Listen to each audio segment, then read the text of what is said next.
ბრიტანელი ლორდები არ ინტერესდებიან მაგალითად საკუთარ ქვეყანაში რატო ჩამოიქცა ქვეყანა. თითქოს შვედეთზე დარდი არ გვეყოფოდა თვალსა და ხელშუა ბრიტანეთიც ჩამოშლილა.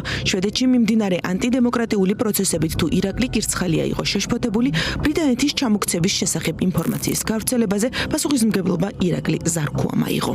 მაგალითად რატო არის რომ ბრიტანეთის ეკონომიკური ზრდა მინუსებისკენ მიიწევს. ბრიტანელი ლორდები არ ინტერესდებიან უმუშევრობა რომ პიკს მიაღწია მაგალითად დიდ ბრიტანეთში. ლორდები რატო არ ინტერესდებიან რომ მათი წარმომადგენელი კრამერი რეიტინგში უკვე იმას გადაასრო მინუსში, რა ქვია, გერმანიის კანცლერი ვარ მერცი 7%-ზე დაბლა. ბრიტანელი ლორდები რატო არ ინტერესდებიან მათი მთელი სამეფო რაღაც წარმომადგენლობა რომ გარეულია დიდ სკანდალში მაგალითად და უბედურებებში არის. შვედეთს თუ უბრალოდ კრიტიკის გამო გადაემტერნენ, ბრიტანეთთან ბევრად სერიოზული მიზეზი აქვთ. სწორედ ბრიტანული სანქციების გამო არის სრულიად ქართული ოცნება ისტერიკაში აგერ უკვე რამდენიმე დღეა და პროპაგანდისტული იმედისა და პოსტივის დასანქცირების გამო მუდმივი გამოსავლის ძიების რეჟიმშია. ესე იგი ინტერესდებიან იმას რა ქვია იმედზე და პოსტივიზე რეკლამას რომელი ის კომპანია მიიტანს. აბსურდში რო ხართ ვერ ხვდებით? აი სიგიჟეებში რო შეხვედით ვერ ხვდებით თქვენ და ის ლორდების პალატა. გაიგეთ? ამიტომ კიდევ ერთხელ ვამბობ. არაფერი. ეს არის დაფინანსებული აქაური უსამშობლოების მხრიდან, თორე ბრიტანელი ლორდები დარწმუნებული ვარ, არც იმედის გადაცემა უნახავთ არც ერთ. არც პოსტივის. და საერთოდ საფეხზე კიდია რუკაზე შეიძლება საქართველოს ვერ ნახოთ. აი ეს არის რეალობა. ბრიტანეთმა საქართველოს რუკაზეც იპოვა და პროპაგანდისტული არხებიც დაასანქცირა. სრულიად დასავლეთმა ბევრჯერ გააფრთხილა ქართული ოცნება, რომ ისინი ქართველი ხალხის მეგობრები არიან და არა ხელისუფლების, რომელიც ანტიდემოკრატიული ქმედებებით, კანონებით, სიტყვისა და გამოხატვის თავისუფლების შეზღუდვით, არჩევნების გაყალბებით, ძალადობით და რეპრესიებით ავტორიტარულ რეჟიმად ჩამოყალიბდა. რეჟიმის რეპრესიული აპარატის ნაწილია პროპაგანდისტული მედია, რომელიც როგორც მათივე რეაქციებიდან ჩანს, დიდი ბრიტანეთის სანქციებმა ვირთხის დღეში ჩააგდო, როგორც თავად, ისე მათი პატრონები. ეს მაუწყებლის საკითხს გაცდა უკვე ვინაიდან ისეთი პანიკა და ისეთი ისტერია არტყდა, ეს არ მომხდარა ივანიშვილის დასანქცირების დროსაც კი. და სავსებით სწორადაც ჩავარდნენ პანიკაში, ვინაიდან ძალიან ბევრ რამეს ეხება უკვე. ეს ეხება მთლიანად ქართული ოცნების როგორც პოლიტიკური სახის შეფასებას, რომელიც გააიოლებს უკვე სხვა სანქციების დაწესებას ამერიკისა და ევროკავშირის მხრიდან, მაგრამ ამავე დროს იმედი არის ტელეკომპანია, რომელთანაც დაკავშირებულია კლანური ბიზნესი მთელი 100%-ით. ვინაიდან დღეს არ არსებობს ქართული ოცნების არც ერთი მსხვილი კომპანია, რომლებსაც ისინი აკონტროლებენ, რომ მათ მიერ დაფუძნებული ან მათთან ჭედოთ თანამშრომლობაში ყოფი კომპანიები, ყველაზე მსხვილი ქართული კომპანიები, რომლებიც აფინანსებენ ქართულ ოცნებას როგორც ლეგალურად, თუმცა 100-ჯერ მეც არალეგალური არხებით აძლევენ, ანუ ის კომპანიები, რომლებიც სახელმწიფო ტენდერებს იგებენ და ასე შემდეგ, ისინი პირდაპირ კავშირში არიან უკვე იმედთან, ყველა მათი რეკლამა ამ კომპანიაზე გადის. ამიტომ ირიბად უკვე ისინიც აღმოჩნდნენ რისკის ქვეშ. ფაქტობრივად ეს არის ტოქსიკური ორგანიზაცია, რომელთანაც შეხება ასევე გაქცევს ტოქსიკურად და სერიოზულ საფრთხეს უქმნის უკვე მომავალში მათ ბიზნესებს. ბიზნესი ჯერჯერობით დაბნეულია და ხმას არ იღებს. მათი უმრავლესობა ამბობს, რომ მსჯელობის პროცესში არიან და გადაწყვეტენ თუ რას მოიმოქმედებენ მომავალში. ვისაც უცხოელი პარტნიორები ჰყავს, მათ გადაწყვეტილებას ელოდებიან. მე მაინტერესებს გაგრძელდება თუ არა თქვენი კომპანიის სარეკლამო თანამშრომლობა ტელეკომპანია იმედთან და ისევ ვიხილავთ თუ არა რეკლამებს ამ არხზე. ამ ეტაპზე ჩვენი საერთაშორისო ოფისის legal team იურიდიული იურისტებისგან ველოდებით დირექტივებს. ხო, ანუ ეს არის თქვენი ოფიციალური პოზიცია და ჯერჯერობით ესე იგი პასუხი ამაზე გაგრძელდება თუ არა თანამშრომლობა თქვენ არ გაქვთ. ეს არის კომენტარი. კვადრუმ ჯორჯიას სახელით, რომელშიც შედის როგორც ის პოინტი, ასევე თბილისის გარდენსი და დომინო კვადრუმ ჯორჯია. და ოფიციალური კომენტარი არის ის, რომ ელოდებით დირექტივებს თქვენი სათაო ოფისი. არა, ერთი წუთით მომისმინეთ თქვენი სახელი უკაცრავად. კომ ქვია მე. იკო, მაშინ რადგან თქვენ თიკო ბოდიში უნდა გააკეთოთ კიდევ ერთხელ, იმიტომ რომ ძალიან მნიშვნელოვანია თითოეული სიტყვა, ანუ პერეფრაზირება არა, მაშინ ჩაიწერეთ ეგრე. ჩვენი კვადრუმ ჯორჯიას სათაო ოფისი, რომელიც არის კვადრუმ გლობალი, ამ კვადრუმ გლობალის საერთაშორისო იურისტების გუნდიდან ველოდებით დირექტივებს. ამის შემდეგ შევძლებთ, რომ უფრო კონკრეტული კომენტარი გავაკეთოთ. ამ ეტაპზე ეს არის კომენტარი. ანუ ამ ეტაპზე გაჩერებული არის ხო თანამშრომლობა? ამ ეტაპზე შეჩერებული არის თანამშრომლობა. დიდი მადლობა. ამავე ჯგუფის წარმომადგენელი ერთ-ერთი კომპანიის დირექტორმა ჩვენთან საუბარი არ ისურვა. დიახ. ბატონო გიორგი, გამარჯობა. ტელეკომპანია ფორმულადან გირეკავთ გადაცემა დროებიდან. მაინტერესებს თქვენი კომპანია გააგრძელებს თუ არა თანამშრომლობას ტელეკომპანია იმედთან და ისევ ვიხილავთ თუ არა თქვენს რეკლამებს ამ არხზე. ჩვენ ყავს მარკეტინგის სამსახური. იქნება დაურეგოთ მარკეტინგის სამსახური და გაგცემენ პასუხს ყველაფერს. თქვენ დირექტორი ხართ და არიცით ამაზე პასუხი არ გააქვთ. ყველაფერი ვიცი, მაგრამ მარკეტინგის დაურეგეთო, მაგას გეუბნები რა. და თქვენ რომ მიპასუხოთ გაგრძელდება თუ არა თანამშრომლობა? ტელევიზიასთან და პრესასთან ურთიერთობის სამსახური გვაქვს და დაურეგეთ მათ რა.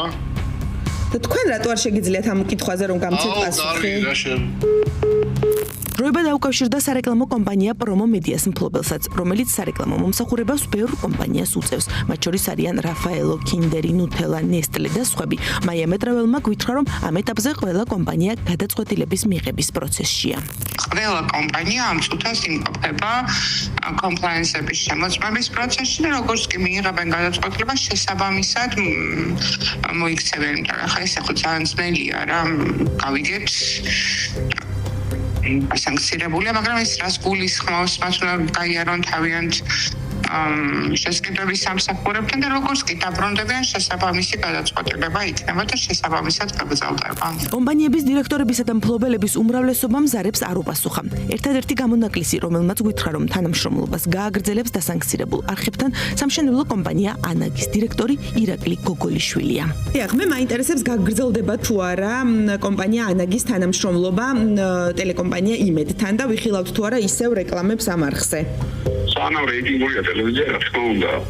ტელევიზია ტელევიზიას რომელსაც ეკება რეიტინგი, განათავსებს რეკლამას. კითხვა აზრიდაშია არის. და ეს ბრიტანეთის მიერ რო არის დასანქცირებული, იცით ალბათ ეს ამბავი. ტელევიზია და ვათავსებთ რეკლამას შემიჩნევდა. და ეს რისკის ქვეშ არ აყენებს თქვენს კომპანიას, თქვენი აზრით? პოზიცია არ მისცეს ვერ გამიგონი. რისკის ქვეშ აყენებს თუ არა ეს თქვენს კომპანიას? ამ რისკს შევაფასებ და თუ დაახელებს შემშვიდ გადაწყვეტილებას, მაგრამ ამ ეტაპზე არ დგას ეს რისკი და რეიტინგურია ტელევიზია, უყურებს მოსახლეობა და ვათავსებთ რეკლამას. ბატონო ირაკლი, ტექნიკურად როგორ წარმოგიდგენიათ? ბანკით ვერ სარგებლობენ და ერთ კითხვასაც დაგისვამთ რა. კომპანიების წარმომადგენლებს არ სურთ იმაზე საუბარი, თუ როგორ მოხერხდება ტექნიკურად დასანქცირებულ არხთან ფინანსური ანგარიშწორება, როცა მათ საბანკო ანგარიშიც კი აღარ აქვთ. როგორ უნდა მიიტანოს მაგალითად კომპანია ანაგმა სარეკლამო მომსახურების საფასური სანქცირებულ იმედზე. იმავე მდგომარეობაში არიან საბიუჯეტო ორგანიზაციებიც. რეკლამის ირიბი გზით მიტანა შესაძლებელია დაუშვათ რაღაც ფორმით, მაგრამ საბოლოოდ ხომ უნდა გამოჩნდეს ეს რეკლამა ტელეარხზე. და ბუნებრივია რომ ამას ვერ აერიდებს თავიდან, მით უმეტეს ისინი მძიმე მდგომარეობაში არიან ხელისუფლების განცხადების შემდეგ, რომ მოდით ახლა და ყველა კომპანიამ, მათ შორის სახელმწიფო საწარმოებმა თანამშრომლეთ იმედთან, ასე ვთქვათ, გამამხნევებელი განცხადება, როდესაც გაკეთდა ხელისუფლების მიერ, ვინ უნდა ითანამშრომლოს? იქ გზამ, რომელსაც $300 მილიონი ევრობონდებია გაყიდული და უკვე აქვს საერთაშორისო რეიტინგი ამ ფიჩის თუ სხვა სარეიტინგო კომპანიების და რომლის აქციები იყიდება უკვე ევროპის ბაზარზე. და გაუნულდება ამ აქციების ბონდების აქციები არა, ბონდების ღირებულება, ანუ ობლიგაციების ღირებულება.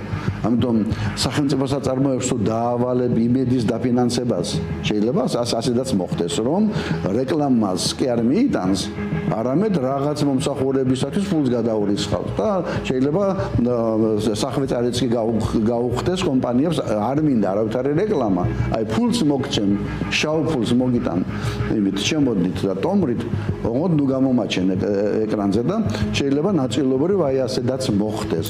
თუმცა ამ სცენარშიც კი კითხვის ნიშნის ქვეშ რჩება, როგორ მოხდება ამ ფულის გათეთრება. დაუშვათ ხელფასებს გადაიხდიან ქეშად, თუმცა რა ხდება სხვა საოპერაციო ხარჯებზე, რომელიც აუცილებლად გადარიცხვის პასუხის სახით უნდა განხორციელდეს. ამ შავ ფულსაც ხომ უნდა ლეგალიზება, როგორ უნდა გაიცეს ხელფასები, როგორ უნდა გადაიხადონ კომუნალური გადასახადები, როგორ უნდა იყიდონ სატელიტზე მომსახურება და ასე შემდეგ. ანუ ნებისმიერი ქმედება რომელიც ტელეკომპანია იმედისა და პოსტივის მიერ იქნება ასე ვთქვათ ჩატარებული შემოვლითი კანონიერი და არაკანონიერი არხების გზების ძიებისკენ იქნება მიმართული. მაგალითად კანონიერი დაუშვათ ვიღაცამ მოიტანა რაღაც მომსახურებისათვის ფული გარისკა. ოღონდ ბანკი არ გადაურიცხავს საბანკო ანგარიშდება მოკვდა პრიზი დოლარები და ფუნტები და რა ევროები ლარში ერთ თეთრ არც ერთი ბანკი არ გადაურიცხავს, მაგრამ უნაღდო ანგარიშწორების შემთხვევაში როგორ უნდა გადაიხადოს საშემოსავლო გადასახადი. ბანკში ანგარიშები არ ექნება, ფულს ვერ შეიტანს იმედი. პირდაპირ ხაზინასთან ურთიერთობა არ არის დაშვებული. მთავრობა DGS ან თუნდაც საშემოსავლო გადასახადს ნაღდი ფულის ხაზინის ანგარიშზე შეტანის უფლებას გასცემს. ეს იქნება წარმოუდგენელი რაღაცა. ხაზინას ერთადერთი ანგარიში აქვს ეროვნულ ბანკში. რაც შეეხება პროპაგანდისტული არხების სარეკლამო შემოსავალს, რომელიც საკმაოდ შთამბეჭდავად გამოიყურება. კომუნიკაციების კომისიის მონაცემებით ყველაზე მეტი შემოსავალი რეკლამიდან იმედს, რუსთავი 2-ს, პოსტივის და GDS-ს აქვს ხოლმე. ამავე მონაცემებით 2025 წლის მეოთხე კვარტალში იმედის რეკლამის დამკვეთი კომპანიები, რომლებმაც მაუწყებელს 500,000 ლარზე მეტი გადაუხადეს, იყვნენ: მეამა Smart Capital Consultancy, ჩხარტიშვილების ოჯახის Smart Capital ჯგუფის შვილობილი კომპანია, ასევე Orbi ჯგუფი Millennium. კომპანიები, რომლებმაც იმედს 2025 წლის მეოთხე კვარტალში 100,000-დან 500,000 ლარამდე გადაურიცხეს არიან: Ferrero, რომელშიც შედის Raffaello, Kinderi, Nutella, ამავე კატეგორიაში არიან Aversi, PSP, სამშენებლო კომპანია Anagi, Arki, Coca-Cola, Carrefour, მიკროსაფინანსო ორგანიზაცია Swiss Capital, Nestle, შპს Homer Group, Hyundai Auto საქართველო, Jacobs, Impex Farm და სხვები. რაც შეეხება საბიუჯეტო ორგანიზაციებს, 2025 წლის მეოთხე კვარტალში 100-დან 500,000-მდე აქვს გადახდილი იმედისთვის იუსტიციის სახლსა და აეროპორტების გაერთიანებას. ბრიტანული სანქციები ითვალისწინებს ყველანაირი ბიზნეს ურთიერთობის შეზღუდვას დასანქცირებულ კომპანიასთან. თუ ვინმეს არ უნდა რომ მოყვეს მეორადი სანქციების რისკის ქვეშ, არ უნდა დაამყაროს სანქცირებულ კომპანიებთან ისეთი ურთიერთობა, რომელიც მათ სანქციებისაგან თავის დაღწევაში დაეხმარება. სწორედ ამას ცდილობს ახლა იმედი, რომ სხვა მოკავშირე კომპანიების მეშვეობით დააღწიოს თავი პრობლემებს. რა თქმა უნდა, იქნება გვერდისავლის მცდელობა იმედთან დაკავშირებული სხვადასხვა კომპანიებით. იმედის ჰოლდინგში შედის უამრავი კომპანია, როგორც არეკლამო კომპანია, იგივე GDS ტელევიზია და ასე შემდეგ. ზოგადად იმედთან აფილირებული კომპანიები იგულისხმება, მაგრამ ეს არ ვიცით პირდაპირ როგორ იქნება წაკითხული ბრიტანეთის მიერ, მაგრამ ბანკები ერთმნიშვნელოვნად აფილირებული პირებად მოიხსენიებენ და მათთან ურთიერთობას არ გააგრძელებენ, მაგრამ შეიძლება ვიღაცამ თქვას, რომ აი მე იმედში კი არ ვიღებ ხელფას და გააფორმებენ ან მაესტროში, ან რუსთავი 2-ში გააფორმებენ, ან იმედის ჰოლდინგში შემავალ სხვადასხვა სტრუქტურებში გააფორმებენ თანამშრომლებს. გარდა იმისა, რომ შავ ფულსაც მისცემენ, კონვერტებით დაიწყება აღება, იქნებიან გამოსავლის ძიებაში, რომლის ფარგლებსაც ვიღაცა მოყვება ხელმოკლება მეორადი სანქციების ქვეშ. ვინაიდან ზუსტად ვერავინ ვერ გათვლის, რომელი ქმედება არის იმედის მიერ აი ამ გამოსავლის ძიებაში დასჯადი და რომელი არ არის დასჯადი.